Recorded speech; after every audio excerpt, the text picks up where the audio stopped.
स्वर्गमयी आत्मा की। अध्याय 4 नरकप्रद पाप चिन्ह वर्णन। गरुड़ जी ने कहा कि हे भगवान, किन किन पापों से इस महामार्ग में जीव जाते हैं और किन पापों से वैतरणी में गिरते हैं, किन पापों से नरक में जाते हैं, यह सब मुझसे कहिए। श्री भगवान ने कहा कि जो मनुष्य सदा अशुभ कर्मों में लगे रहते हैं, शुभ कर्म से दूर रहते हैं, वे एक नरक से दूसरे नरक में, एक दुख से दूसरे दुख और एक भय से दूसरे भय को प्राप्त होते हैं। धर्मात्मा प्राणी 3 द्वार से, पूरा, पश्चिम, उत्तर के द्वार से यमपुर को जाते हैं। केवल पापी पुरुष दक्षिण के द्वार से ही यमपुर को जाते हैं, उसको मैं तुमसे कहता हूं।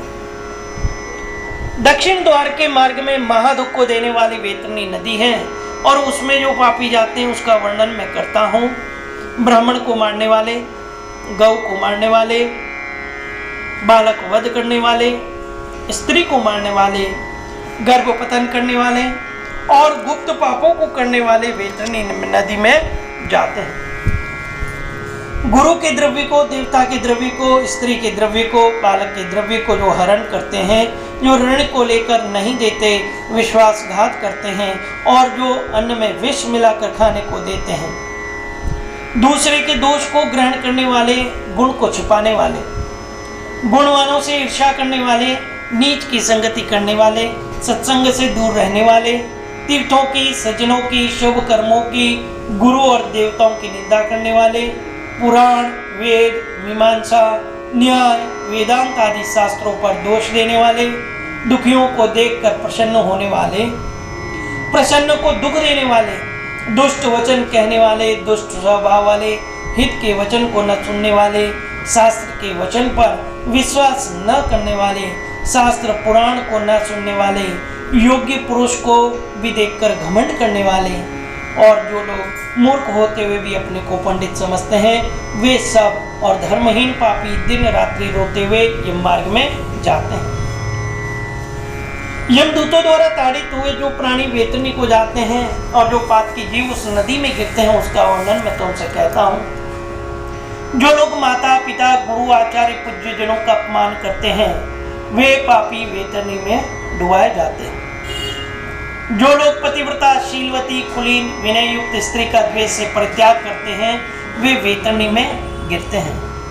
जो लोग सज्जनों में हजारों गुणों के रहते भी दोष का आरोप किया करते हैं और उनका अपमान करते हैं, वे लोग वैतरणी में गिरते हैं। जो ब्राह्मण के लिए प्रतिज्ञा करके नहीं देता अथवा बुलाकर नहीं देता, ये दोनों सदा उसी वैतरणी में निवास करते हैं। जो दान देकर छीन लेते हैं अथवा दान देकर पीछे पछतावा करते हैं और दूसरों को दी हुई जीविका को हरण कर लेते हैं अथवा दान देने वाले को जो रोक देते हैं, वे वैतरणी में गिरते हैं। जो यज्ञ को विध्वंस करने वाले हैं, जो कथाओं में विघ्न करने वाले हैं, जो खेत की सीमा को, गाय के चरने की भूमि को जोत लेते हैं, वे सदा उसमें वास करते हैं। गुड़, चीनी, शहद, मिठाई, घी, दूध, लवण आदि को बेचने और वेद में कहे हुए यज्ञ के अतिरिक्त अपने लिए पशुओं को मारने वाला, ब्राह्मणों के कर्म से भ्रष्ट, मांस खाने वाला, मदिरा पीने वाला, निरंकुश स्वभाव वाला, शास्त्र के अध्ययन से रहित, जो शूद्र वेद के अक्षर को पढ़ता है, कपिला गौ का दूध पीता है, जनेऊ धारण करता है और ब्राह्मणी का पति होता है, जो राजा की स्त्री की इच्छा करता है, जो पराई स्त्री का हरण करता है, जो कन्याओं से भोग करता है और पतिव्रता स्त्रियों से छल करता है, इस प्रकार जो लोग अत्यंत निषिद्ध आचरण को निर्भय होकर करते हैं, शास्त्र में निहित आचरण का त्याग करते हैं, वे पापी वैतरणी में गिरते हैं। फिर इन्हीं उक्त मार्गों को लांघकर पापी यमलोक को जाते हैं। फिर यम की आज्ञा को पाकर वे यमदूत उनको वैतरणी में डालते हैं। हे गरुड़, सब नरकों में मुख्य जो 21 नरक हैं, उनमें सबसे अधिक पीड़ा देने वाली वैतरणी नदी है। उस नदी में पापियों को यमदूत यम की आज्ञा से डालते हैं। जिसने काली गौ नहीं दान की और ऊर्ध्व देहिक क्रिया जिन्होंने नहीं की है, वे प्राणी उन नरकों में कठिन दुख को होकर उस वैतरणी के किनारे उत्पन्न वृक्षों पर जाते हैं। झूठी गवाही देने वाले, झूठे धर्म का आचरण करने वाले, छल से धन इकट्ठा करने वाले, चोर की वृत्ति से जीविका करने वाले, ऊंचे वृक्षों को काटने वाले, वन बगीचा फुलवाड़ी को नष्ट करने वाले, व्रत और तीर्थों के त्यागी, विधवा के शील को नष्ट करने वाले, तथा जो स्त्रियां अपने पति में दोष देकर दूसरे पुरुष का ध्यान मन में करती है, ऐसे सब पापी दूसरे अध्याय में कहे हुए सेमल के वृक्ष में अनेक प्रकार की यातना भोगते हैं। फिर उस वृक्ष पर लटके हुए पापी ताड़ना किए जाने पर जब गिरते हैं तो दूत उनको नरक में डालते हैं। उन नरकों में जो गिराए जाते हैं उनके पापों को मैं तुमसे कहता हूँ। ईश्वर को न मानने वाले, दान का खंडन करने वाले, परंपरा का उल्लंघन करने वाले, अपने कर्म तथा आश्रितों, पुत्र, स्त्री, देवता, अतिथि, सेवक आदि को दुख देने वाले, संसार के विषय में संलग्न, संसार को ठगने के लिए दंभ करने वाले, दूसरों के किए हुए उपकार को न मानने वाले घोर नरक में जाते हैं। कुआं, बावड़ी, तालाब, देवालय, प्रजाओं के घर का नाश करने वाले इन नरकों को भोगते हैं। और जो स्त्री, बालक, सेवक गुरुजनों को न देकर केवल अकेले भोजन करते हैं, देवता, पितृ, बलिवेश्वर देव आदि यज्ञों को न करके भोजन करते हुए निश्चय ही नरक में जाते हैं। जो कांटों से, पुल से, काष्ठों से, पत्थरों से या कंटीले लोहे के तार आदि से जो मार्ग को रोकते हुए निश्चय ही नरक में जाते हैं। शिव, पार्वती, विष्णु, सूर्य, गणेश, सदगुरु और पंडित की जो अज्ञानी सेवा नहीं करते वे निश्चय ही नरक में जाने वाले होते हैं। जो ब्राह्मण दासी के संग सैया पर सोता है नरक को जाता है। जो शुद्रा स्त्री में संतान पैदा करता है वह ब्राह्मणत्व से नष्ट हो जाता है और वह ब्राह्मणों में अधम है। ऐसे ब्राह्मण को नमस्कार तथा पूजा आदि भी नहीं करनी चाहिए। जो अज्ञानी देवता आदि से विमुख रहते हैं वे अवश्य नरकगामी होते हैं। जो मनुष्य ब्राह्मणों के युद्धों को, गौओं के युद्ध को निवारण नहीं करते बल्कि अनुमोदन करते हैं वे निश्चय ही नरक को जाते हैं। जिन स्त्रियों को पति ही एक शरण है, ऐसी स्त्री के पास ऋतुकाल में भी वैर से यदि उसका पति नहीं रहता तो वह अवश्य ही नरक को भोगता है।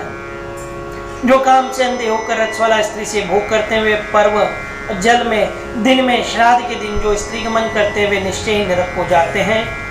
जो अपने शरीर के मल को अग्नि या जल में डालते हैं, बगीचे तथा गौओं के स्थान में मल मूत्र करते हैं वे निश्चय ही नरकगामी होते हैं।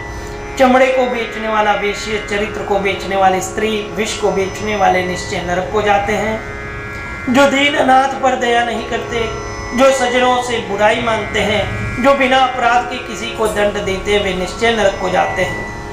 आशा से युक्त घर में आए हुए याचक ब्राह्मण को रसोई तैयार होने पर भी जो भोजन नहीं देते वे निश्चय नरक को जाते हैं।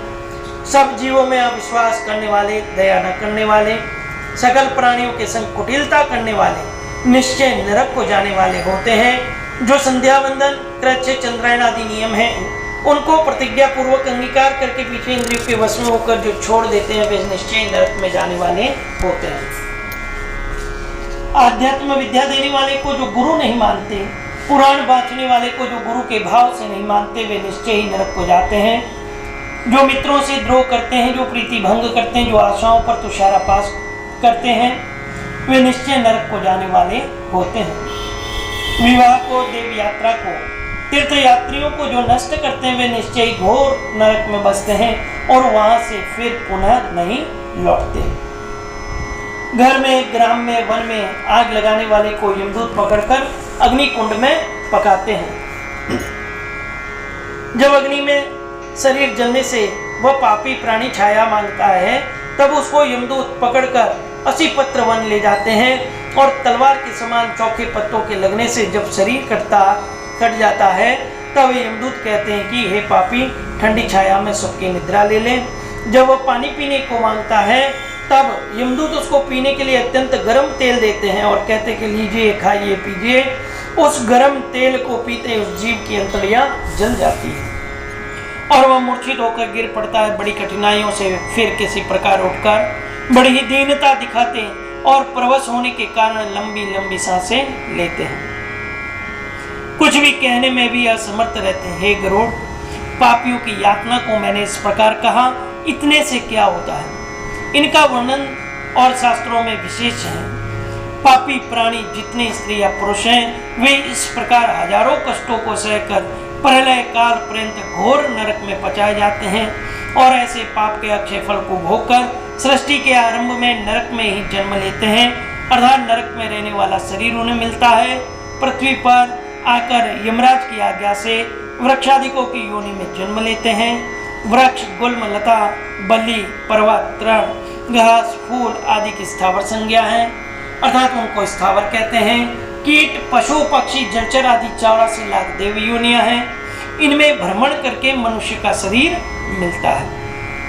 परंतु जो नरक से आए हुए मनुष्य होते हैं वे चांडाल आदि की योनि में जन्म लेते हैं और पूर्वकृत पाप चिन्हों से बहुत दुखी होते हैं, स्त्री हो चाहे पुरुष।